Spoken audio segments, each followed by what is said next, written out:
A leading multimillionaire had a near-fatal heart attack. After he recovered, he was invited to appear on a national television chat show to reflect on his experience.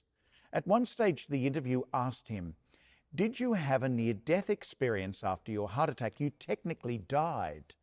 The multimillionaire pulled himself up to his full height and exclaimed, "I was clinically dead. I went to the other side, and I'm here to tell you there's nothing there." Leaving aside the contradiction inherent in how someone can encounter something which they choose to describe as nothing, my problem lay with the man's inability to see that the next life could be an experience rather than a place.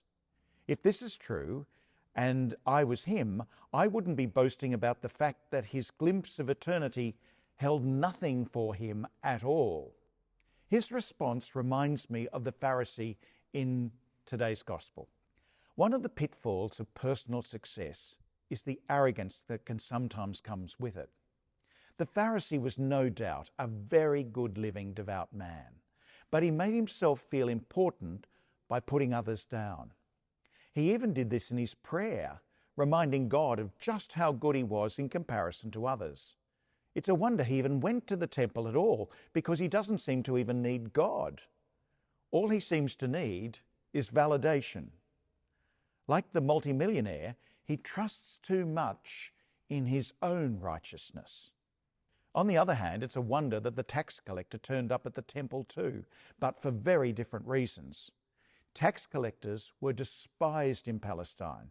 They were Jewish functionaries used by the Roman occupying army to extort the ferocious imperial taxes from the local community.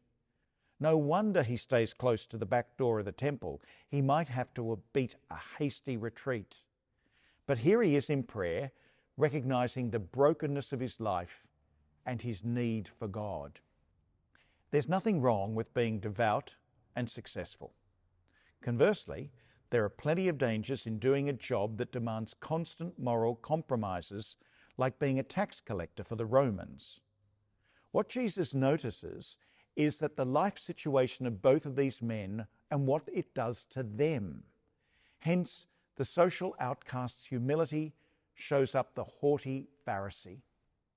The tax collector becomes the model of right behaviour for Luke's community.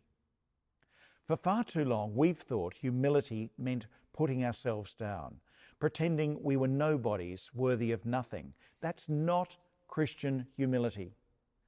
Being humble doesn't mean we hide or minimize our God-given gifts, talents, or resources. It means we honor others by sharing our gifts, enabling them to benefit from the goodness of God entrusted to us.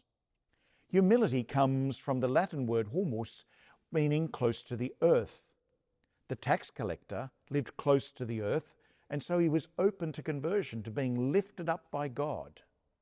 The Pharisee was so busy at being religious, he was closed to it. He had altitude sickness from taking the high moral ground. Most of us find ourselves somewhere in between these two extremes. One of the best ways to make sure we remain humble is to be grounded in reality. It helps if we have friends who also make demands on us. They can be the economically disadvantaged, the disabled, the elderly, or the sick. It's not necessarily easy to be with them, but that's the point. Our response to them keeps us grounded, draws out gifts we sometimes didn't even know that we had, and at very least it reminds us how grateful we should be for the gifts we've received. Others can tell us a lot about us because of the company that we keep and the people that we shun.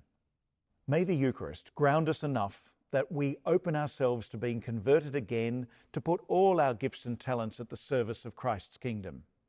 In doing so, we can go home justified, that we're truly working at being humble, and that as we look forward to the time when we go to the other side, we can expect an eternity not just filled with something, but filled with life, and life abundantly.